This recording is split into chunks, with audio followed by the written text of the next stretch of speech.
Hello, this is the RPG Crawler, and welcome to another Indie Game Friday, the series where I take a look at independent role-playing games. This week, stricken by the lack of really quality releases to take a look at, I ventured onto itch.io in search of a hidden gem, and while I'm not sure what I found is a gem per se, it certainly is a wonderful little game that is well worth the name your own price tag. Pioneers by Eigen Link. Pioneers is part RPG, part turn-based strategy, part expedition management, and all exploration.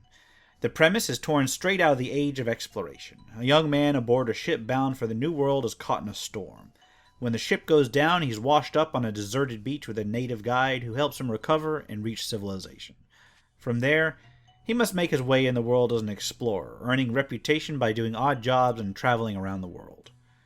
I'm going to leave the aesthetics of the game for last and focus on what gameplay I managed to see.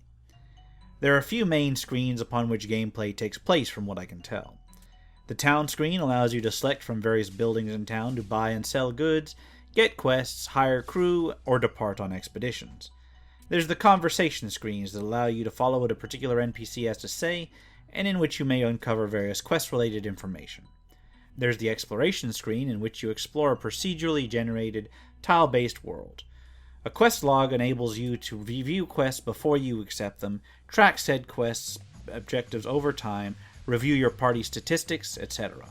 Finally, there's various other minor screens, mostly associated with camping, traveling, inventory management, and so forth.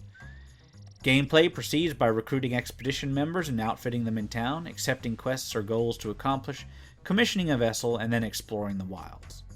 Each exploration member is a character with ability scores which may be modified by their class, as well as a selection of skills which govern how they accomplish certain tasks. The number and nature of expedition members determines how much gear you can carry while you're out and about, so you may need to pack and plan carefully for an extended expedition. The need for water, food, and various tools to overcome obstacles in the exploration system is very real. Exploration is turn-based, with the party members able to move a certain distance each day or each turn. Certain activities may take more than one worth of actions. For instance, clearing a forest may take several turns. On the map, you can gather certain resources from herbs and spices to logs, meat from animals, etc., etc. You can set up a camp from which you can go ahead and store whatever resources you acquire and explore further, and you can also set up various caches in the wild. Combat takes place on the main map as well, with different creatures executing an exchange of attacks on their turn. You may use these resources to fulfill quest objectives, sustain your expedition, craft things, or just ship them back for sale. Between the difficulty of this game, I found it to be moderately challenging to get into, and the procedural generation of the maps, there's a surprisingly deep little game to be found there, and apparently it's still a work in progress. There are bugs to be found, sure. A notable one was when I was creating a second game after being demolished by wolves, only to find the conversation screen wasn't popping up as needed. Still, it's nothing that can't be worked around, or perhaps fixed in a future update. This seems to be the sort of game where content could be added regularly to the procedural generation system without a huge overhaul of the entire game necessary. As for the graphics, sound, and interface, it's absolutely gorgeous in a sort of retro pixel style. Yes, those are a dime a dozen right now, but this game doesn't feel pixelated just for laziness' sake. No, it looks and sounds and feels like an old DOS game, albeit one with a slightly more modern interface. I genuinely would not have been surprised to play something like this on an old 386 back in the day. The art is beautifully done for the aesthetic, and the music is enjoyable. There's several tracks that alert you when they play so that you can know what you're listening to at the time.